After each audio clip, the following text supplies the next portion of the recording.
Olá, hoje eu trago o tema mitológico de Adão e Eva para discutir aqui no canal com vocês.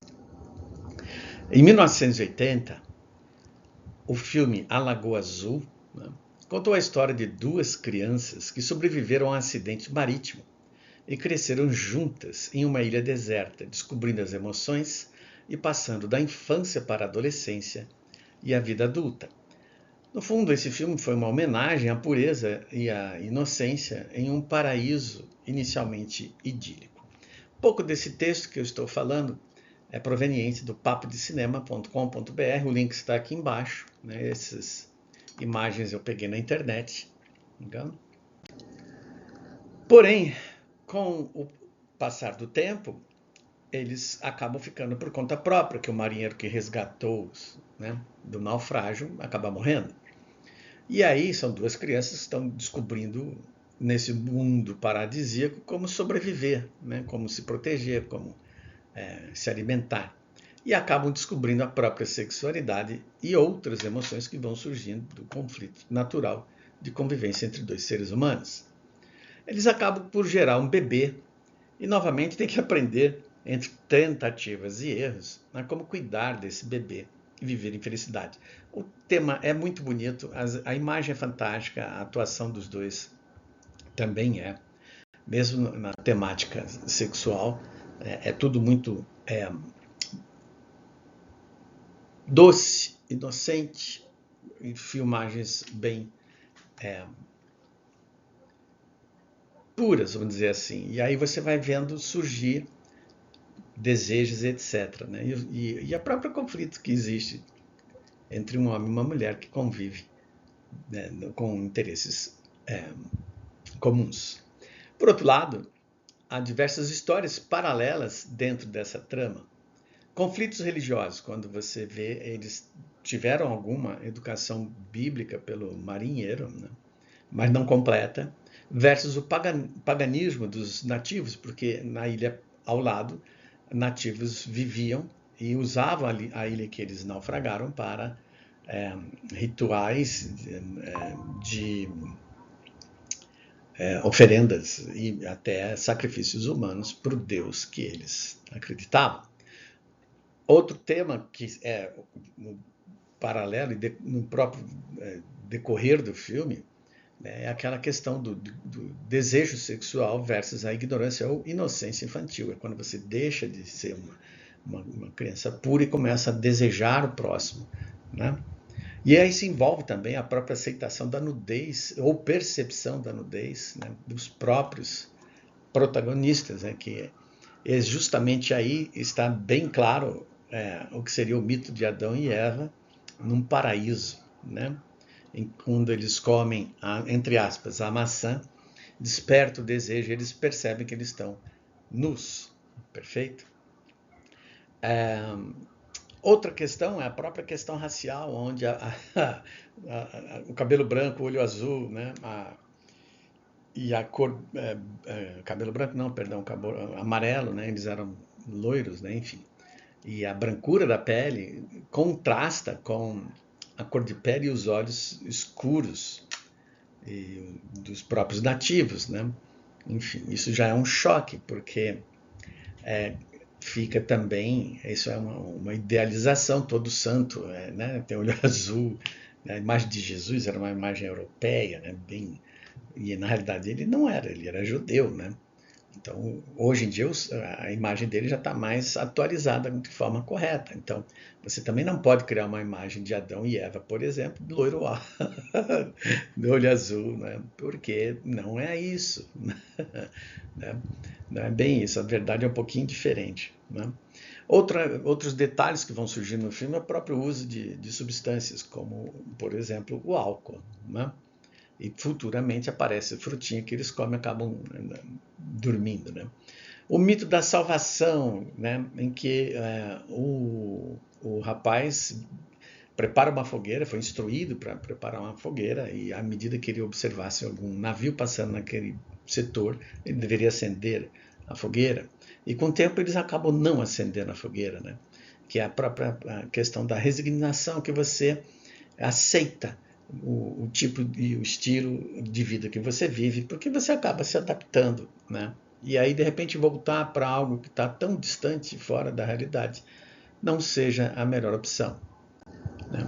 O tempo passa, e o tempo passa para todo mundo. A gente tem algumas fotos aqui do Christopher Atkins e da Brooke Shields. Ela continua belíssima, ele continua bonito, mas agora é um senhor, né? Agora deve estar bem mais envelhecido, porque essa foto não é tão nova.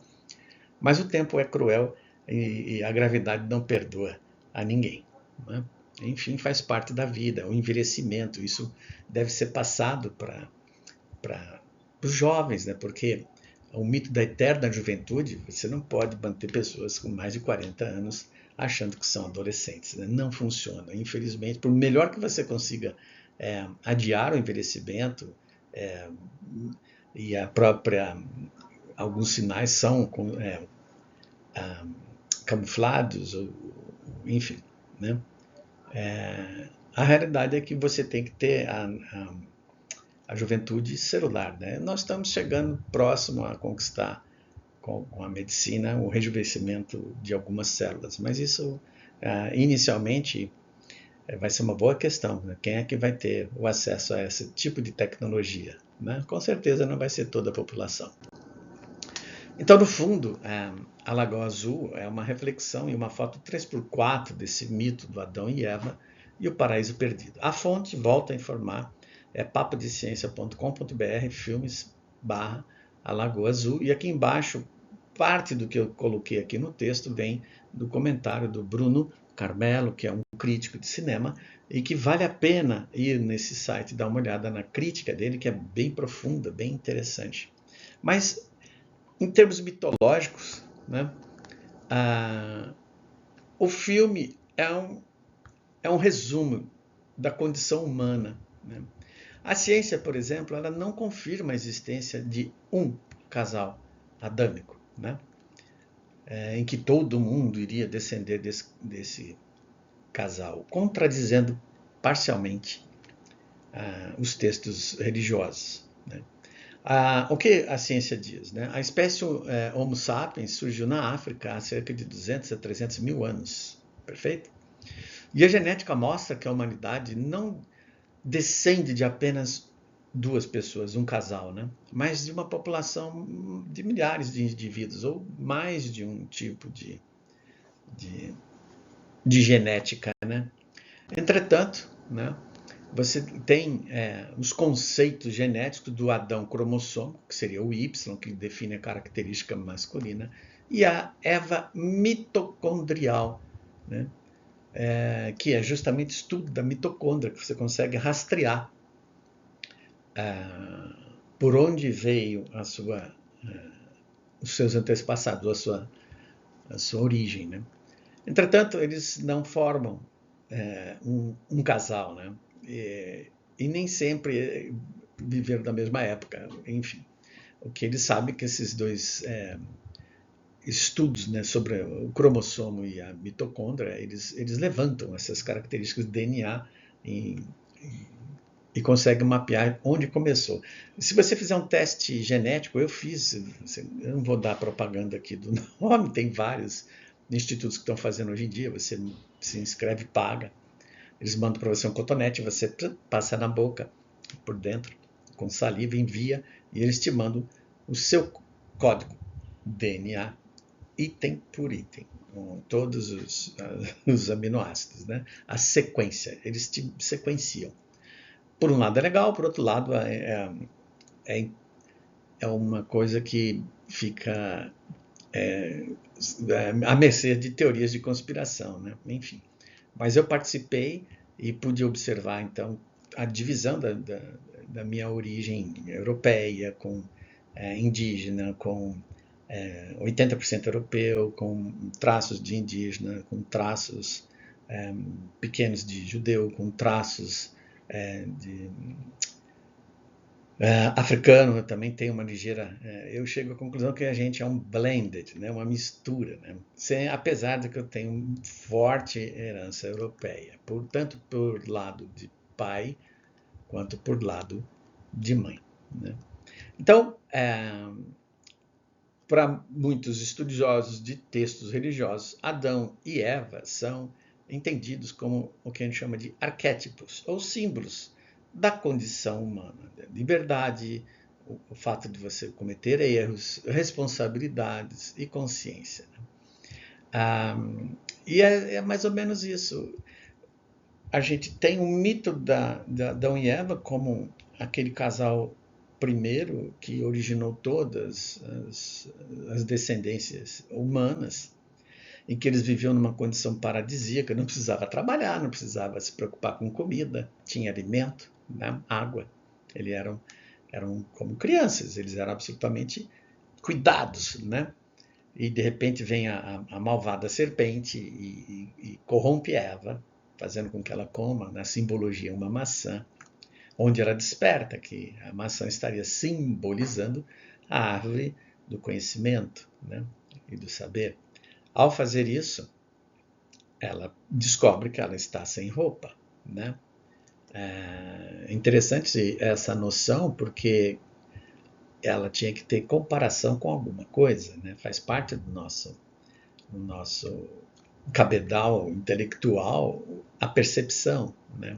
Então, quem instruiu a ela que ela estava sem roupa? Porque os animais não têm roupas, correto? Então, ela deve ter visto alguém com roupa ou alguém contou para ela que ela estava sem roupas, né? Porque senão ela não teria esse nível de percepção. Pensando friamente, né? Se existisse um casal assim, né? No filme tem essa exata percepção que as crianças não querem usar roupa e depois, quando elas entram na fase adulta e que os hormônios disparam, aí elas passam a querer se proteger, né? A questão do pudor, correto?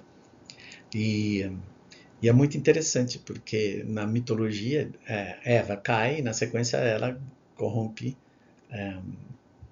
Adão e fica aí o ranço, que depois foi muito explorado, em que a mulher é a origem do pecado, enfim, né? E o homem não foi ele que pecou, foi ela, né? Então, na realidade, isso deturpou muito as relações humanas, né? Isso aí corrompeu demais a visão e a importância do papel da mulher. Porque, afinal de contas, a gente já comentou isso, os anjos não têm sexo, são energia. Ele pode admitir qualquer polaridade. Quando encarna, precisa de uma polaridade definida, senão não procria. E a finalidade aqui na parte animal, é procriação também. O prazer é algo que é inerente ao sistema, porque afinal de contas, quem queria procriar se não tivesse um mínimo de prazer? Se fosse um sacrifício, você mandava outro no teu lugar. Não é verdade? Então, não, Deus não fez a metade de cima e o demo a metade de baixo. Ele nos fez completo para vivenciar o prazer e todas as belezas que é ser um humano, estar vivo e experienciando a vida na matéria com tudo de bom e de ruim que existe no processo. E apesar que o bom e o ruim, né, são questões relativas, mas eu não trocaria essa experiência, né, de viver no mundo. E quem tem, como eu tive acesso a várias reencarnações, né, a gente sabe que a gente está aqui aperfeiçoando em termos, né, porque a gente faz parte de um processo, né, e um dia a gente atinge um grau de completude, um grau de consciência, um grau de amor, de vibração universal, e que talvez até a experiência material fique secundária, e aí a gente descobre outros tipos de experimentos ou experiências, talvez não com essa matéria, em outras dimensões, em outros planetas, em outras orbes, em outras esferas. Então, basicamente, eu vou voltar a comentar de forma mais esotérica também a noção do que quer dizer o pecado original, né? E entre outras coisas que vão ficar para os próximos posts, os próximos vídeos. Se você gosta desse tipo de assunto, então curta, comente, compartilhe, inscreva-se no meu canal. E se tiver algum comentário, alguma coisa, mande um e-mail para mim. Eu vou ficando por aqui, agradeço a atenção de vocês, boa semana.